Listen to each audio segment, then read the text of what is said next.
Yerusalem 21 Juni 2025. Rudal balistik Sejil milik Iran menghantam beberapa titik penting di wilayah Israel dini hari tadi. Serangan ini terjadi secara mendadak dan berhasil menembus sistem pertahanan udara Israel yang selama ini diklaim sebagai salah satu yang terkuat di dunia. Puluhan ledakan terdengar di wilayah selatan hingga pusat kota Tel Aviv. Pihak militer Israel awalnya menyatakan bahwa sistem Iron Dome dan Arrow telah diaktifkan, namun data di lapangan menunjukkan kebalikannya. Iron Dome-nya aktif, tapi kayaknya aktif nonton doang, kata seorang warga yang menyaksikan rudal melintas tanpa satu pun dicegat.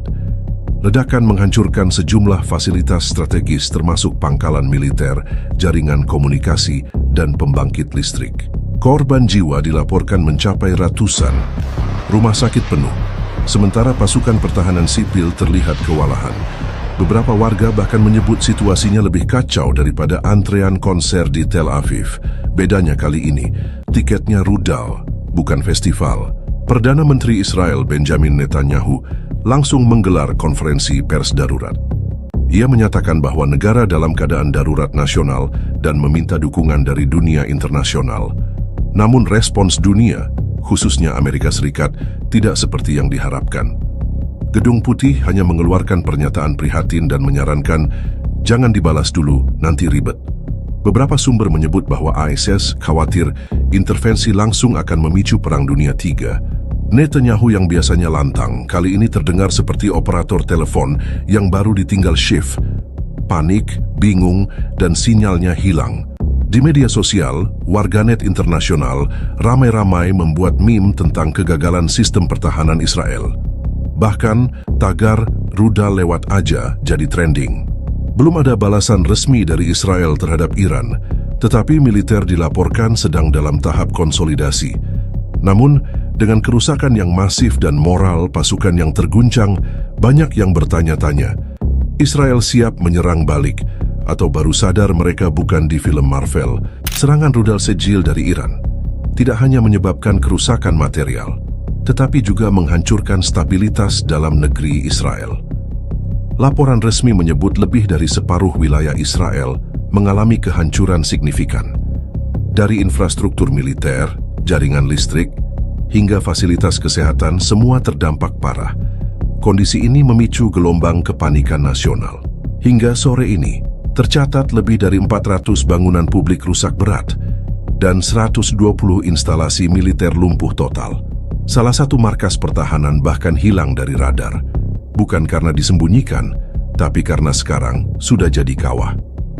Kementerian Dalam Negeri menyebut situasi darurat ini sebagai tantangan terbesar sejak berdirinya negara, sementara warga menyebutnya bencana paling konyol dalam sejarah keamanan Israel.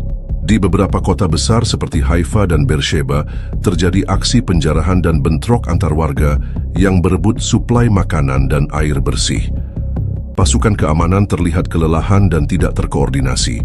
Bahkan ada satu unit polisi yang dilaporkan salah arah saat patroli dan malah menjaga pom bensin kosong selama 6 jam.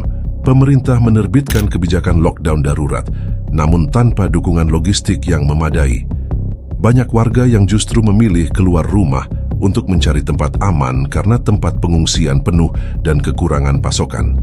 Seorang warga Tel Aviv berkata, "Kami disuruh diam di rumah, padahal rumah saya sekarang atapnya sudah pindah ke Lebanon."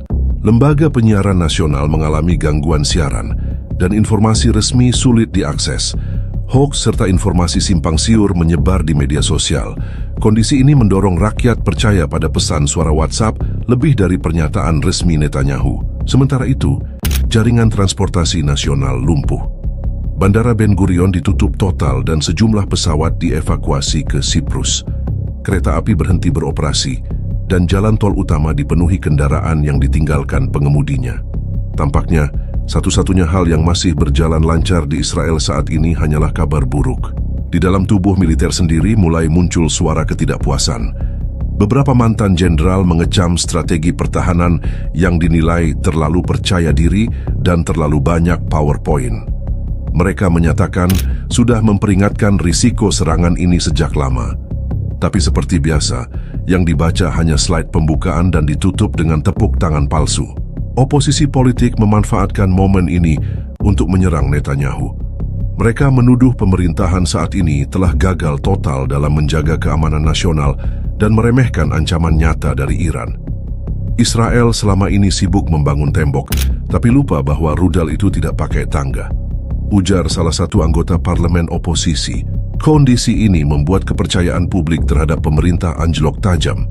Survei darurat yang dilakukan oleh lembaga lokal menunjukkan lebih dari 65% rakyat Israel menganggap pemimpin mereka tidak siap, tidak becus, dan terlalu sering menyalahkan pihak lain.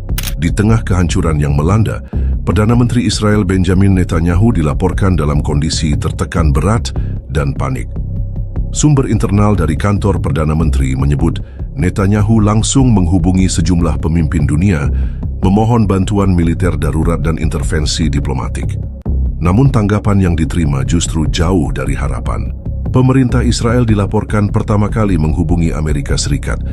Panggilan dilakukan 3 kali dalam waktu 2 jam, namun jawaban dari Washington tidak sesuai ekspektasi. Seorang staf Gedung Putih disebut hanya berkata, "Kami sedang rapat soal ekonomi, bisa nanti sore?" Lalu menutup telepon dengan cepat seperti dihindari sales kartu kredit.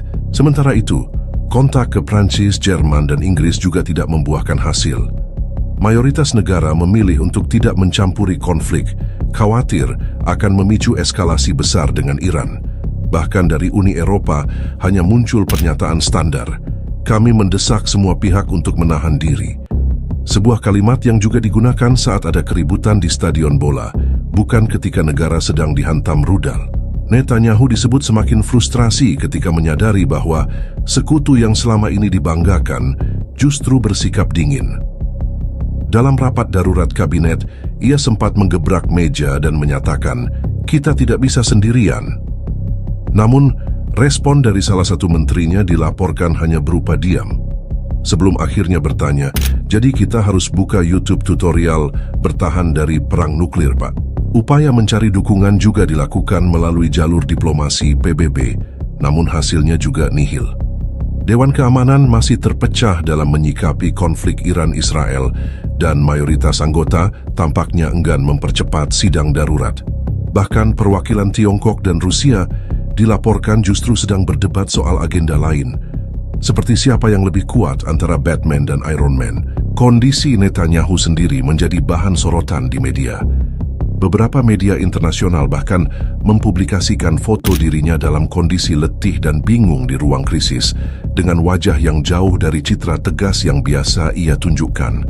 Warganet menyebutnya Netanyahu versi low battery dan menjadikan fotonya meme dengan caption, "Ketika kamu sadar semua temanmu cuma datang pas kamu punya wifi." Sementara itu, tekanan dari rakyat dan oposisi semakin besar. Desakan agar Netanyahu mundur mulai bermunculan, namun sang Perdana Menteri menegaskan bahwa ia tidak akan meninggalkan jabatannya di tengah krisis. "Saya akan tetap memimpin," ujarnya, meski dari nada suara dan ekspresi wajah. Terlihat jelas bahwa yang ia butuhkan bukan panggung, tapi pelukan. Upaya Israel untuk menggalang koalisi internasional dalam menghadapi Iran diprediksi akan menemui jalan buntu. Negara-negara besar saat ini lebih fokus menghindari potensi pecahnya konflik global ketimbang membantu secara langsung.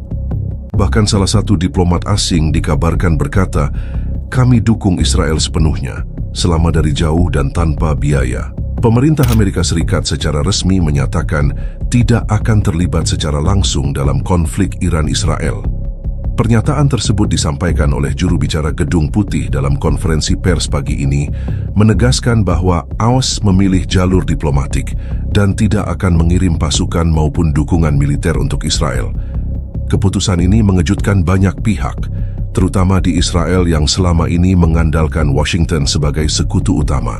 Ini adalah konflik regional yang sangat kompleks dan berpotensi memicu eskalasi global. "Kami tidak ingin mengambil langkah yang bisa membuka jalan menuju Perang Dunia Ketiga," ujar juru bicara Gedung Putih. Dengan kata lain, "Selamat berjuang, kami akan nonton dari balkon sambil makan popcorn." Netanyahu yang selama ini menjadikan hubungan dengan Arini Sam sebagai pilar utama kebijakan luar negerinya, tampaknya terpukul dengan pernyataan tersebut.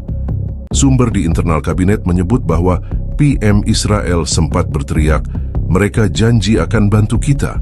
Namun, seperti cinta jarak jauh, janji itu ternyata cuma berlaku selama tidak ada rudal yang terlibat.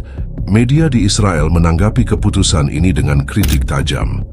Beberapa menyebutnya sebagai bentuk pengkhianatan terhadap aliansi strategis, sementara lainnya menyebut bahwa keputusan AS sepenuhnya realistis. AS bukan meninggalkan Israel, mereka cuma ingat bahwa punya utang luar negeri triliunan dan perang baru bukan ide bagus saat bunga pinjaman kayak roller coaster, tulis seorang komentator politik. Dari sisi internasional, sikap AS ini justru mendapat pujian dari beberapa negara yang selama ini khawatir bahwa keterlibatan Washington akan mempercepat eskalasi menjadi konflik global. Di Eropa, banyak negara menyambut baik langkah AS yang dinilai menahan diri dan menghindari kegilaan kolektif. Tapi warga Israel menyebut ini sebagai menahan diri sambil ngumpet di belakang meja.